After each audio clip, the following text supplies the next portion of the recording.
LB শেষ বর্ষের পরীক্ষার্থীরা, আপনাদের জন্য পঞ্চম পত্রের নাম আন্তর্জাতিক আইন এবং ক বিভাগ থেকে আপনারা কথাগুলি বলার পরে আপনারা বললেন একটু ডিটেল বলে দেওয়ার জন্য। ওখানে মূলত আন্তর্জাতিক আইনের সূচনা পর্ব থেকে প্রশ্নগুলিকে পড়বেন, স্বীকৃতি থেকে প্রশ্ন করবেন। সূচনা মানে আন্তর্জাতিক আইন কী? আন্তর্জাতিক আইন হলো অনেক রাষ্ট্রগুলি যখন একটা সমন্বিত বিভিন্ন নীতিমালার মাধ্যমে বা সম্মতির মাধ্যমে বেশ কিছু নীতিকে অনুসরণ করে, ওইটা তখন আইন হিসেবে মর্যাদা পায়। এই কারণে ওইটাকে বিভিন্ন জাতিসমূহের মধ্যে সম্পর্ক রক্ষার জন্য যে আইনটা এবং বিভিন্ন সুযোগ সুবিধা নেওয়ার জন্য যে আইনটা, তাকে বলা হচ্ছে আন্তর্জাতিক আইন।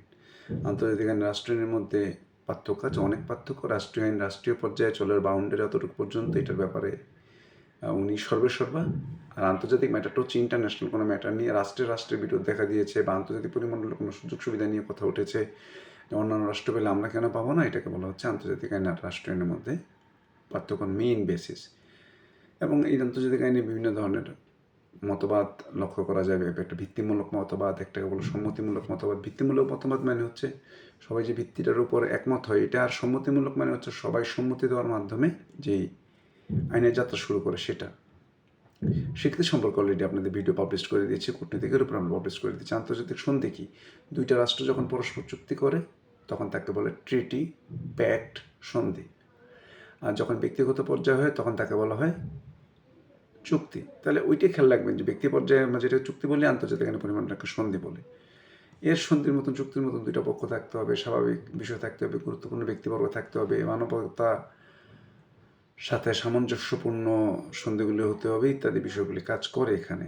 তারপর একটা বিষয় হচ্ছে আন্তর্জাতিক ব্যক্তি কি, যে বিভিন্ন ধরনের সংস্থা আছে, WHO, ইউনিসেফ ইসের মধ্যে, WHO সহ বিভিন্ন, যে অ্যামনেস্টি ইন্টারন্যাশনাল, বিভিন্ন ধরনের মানবাধিকার সংস্থা, এগুলি কিন্তু আন্তর্জাতিক সংগঠন। এটা একটা আন্তর্জাতিক ব্যক্তি হিসাবে ট্রিট করে, রাষ্ট্র এরকম একটা আন্তর্জাতিক ব্যক্তি হিসাবে ট্রিট করে থাকে।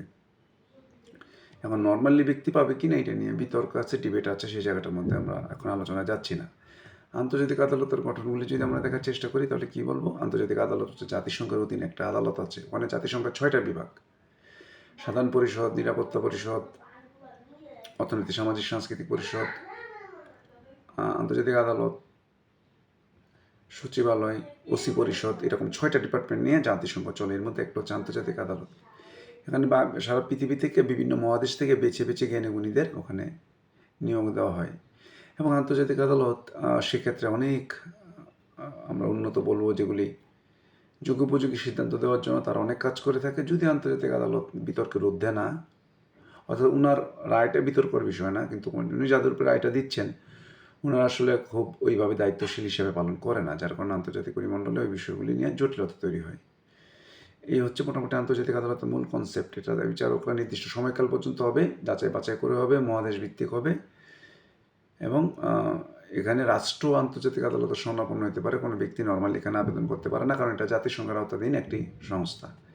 খ বিভাগ থেকে এগুলো একটু মূলত কনসেপ্ট নেওয়ার চেষ্টা করেন। খ বিভাগ, গ বিভাগ, ঘ বিভাগ আমরা পরে আলোচনা করব।